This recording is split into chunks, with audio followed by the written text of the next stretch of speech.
Yo, what's up guys? Welcome back to the Boss de Doy TV Sports. Well, ang ating topic po ngayon ay ito. Okay?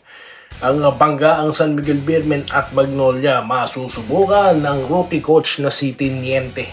Sino sa tingin nyo mananalo? Yan, at ito pa po, mga ilan pa pong update sa trade. Okay, marami po kasi mga naglipa ng trade eh. Alright? Yan at mga pa-shoutout. Bago po yan, salamat muna sa 18,000 subscribers po ni Doy TV Sports. Solid! Road to 19K na po tayo. Mabilis po tayo ha. Alright, 700 na lang ang ating iniintay. Nako po, 19K 1,000 na po tayo.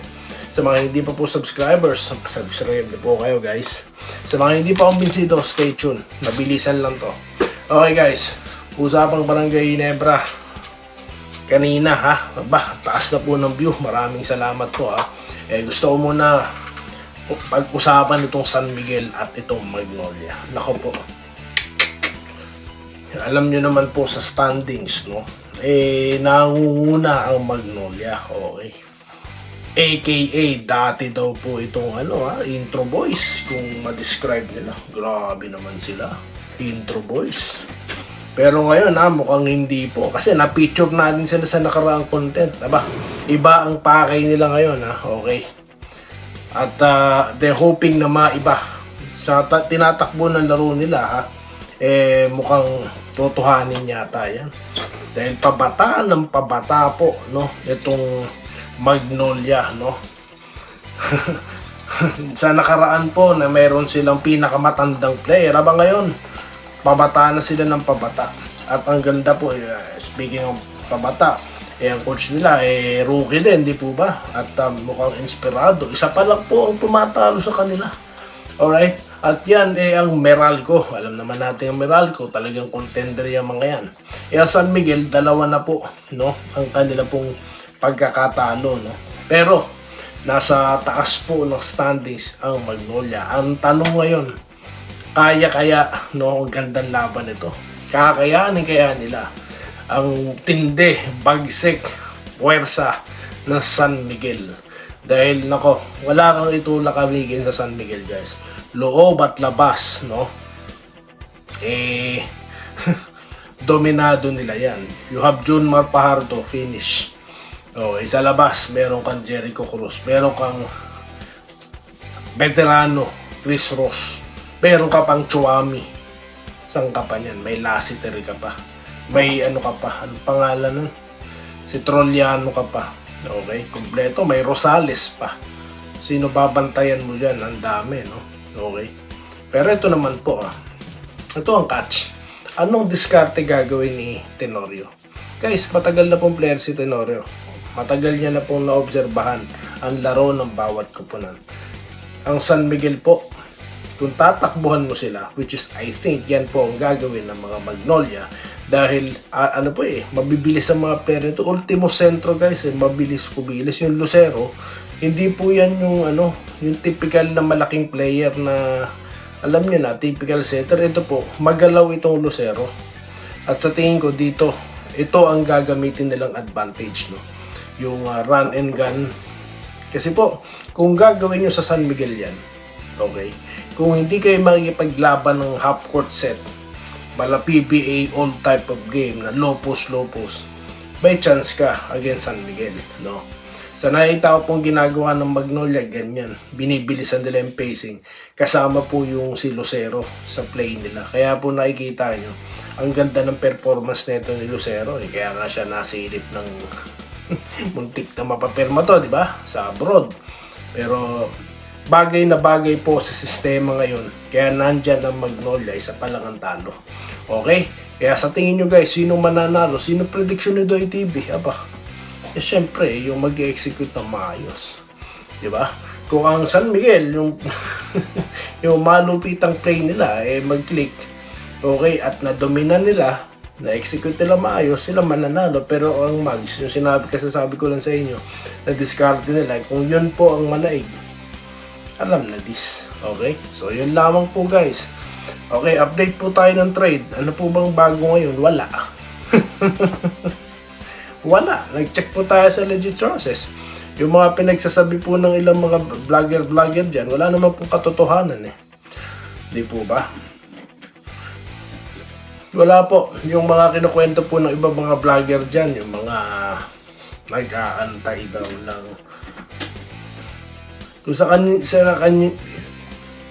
sa kanila nyo po narinig yan, nabasa, umay na po tayo dyan. No?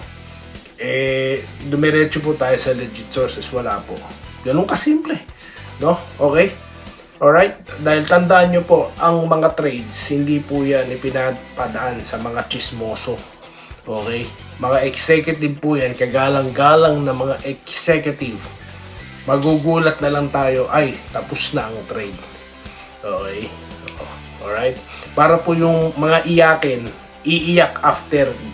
Dahil mahirap naman po makompromiso ko yung trade. Kung maaga pa lang, paiyakin mo na yung mga mga hater.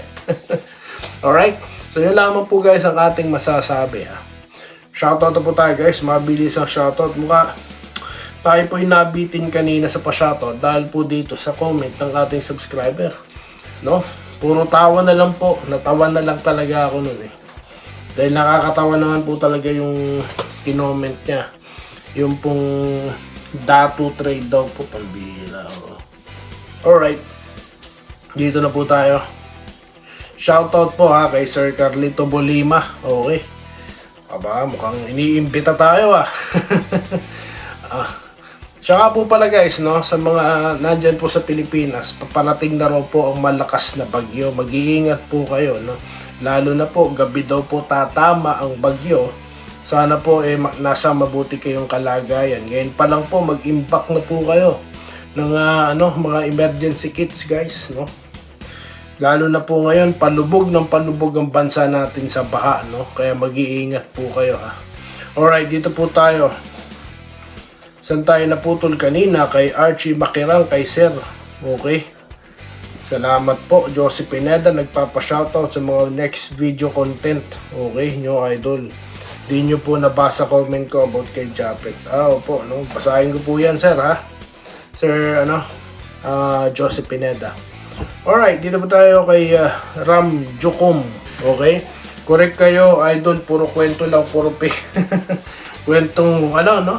Maganda pa kwento ng mga barbero, yung kwento niya, marami tayong mga updates. Yun pala, mas marami yung palabok. Alam naman natin na ang Barangay Ginebra ay nangangailangan ng mga big man. Diba ganun? Ganun po, paikot-ikot lang, no? Bandang huli. Baka sakali. Yan po, kaya di na ako nanonood, no? Tinitignan ko na yung thumbnail niya, natatawa na lang ako. No? Yung maraming update, maraming palabok. Subukan nyo, panoorin nyo. 5 minutes lang naman yun. Kung gusto nyo mag-aksaya ng 5 minuto, pasukin nyo yun. Sa marami pong content nun, basahin nyo lahat. Wala ni isa nagkatotoo. Kung meron man comment kayo dyan, no? Baka mali ako. Yung sinasabi nyo blockbuster trade daw ni Greg tsaka ni Hanmis. Baka mabilis po kasi makalimot ang mga Pilipino no? Si Doy TV hindi makakalimutan yan. Okay? Sino pa? Yung mga, ang dami po sa Facebook page, puro basura guys. Pero wala alam nyo naman. Pero sabi ko nga sa inyo guys, no? Lahat na po hinala ko lang ito Pero alam nyo guys, ito kwento ko lang mabilis Meron ako talagang kilala. Meron po siyang bawat video na 100,000 views. Ang dami niya na rin pong subscriber, no? Siguro nasa sabihin na natin mga 20, no? Kung nagtutuloy pa siya, baka nadoble na rin yun, no? Tumigil po Bakit tumigil? Ganun karami ang views, ganun karami ang subscriber. Yun na lang po magtatakan yun Di po ba? So yun lang po ibig sabihin. Kaya di po porket marami ang views na nakikita nyo dyan, marami na talaga nanood, no? Tandaan nyo po ito sinasabi ko sa inyo paulit-ulit na ako. Yung mga views po, na-cheat na po yan, no? Na-cheat na yan, para kunyari marami nang nanood, ikaw na lang hindi. Kaya dito sa Doy TV, lagi ko inuulit to, legit to. Kaya kung hindi ka pa subscriber, huwag ka na magpapahuli. Kasi, yung mga ganyan po impormasyon kay Doy TV nyo lang naririnig. Okay? Dito tayo. Sa bago tayong content na dinudumog ngayon, ha? Marami pong nagko-comment.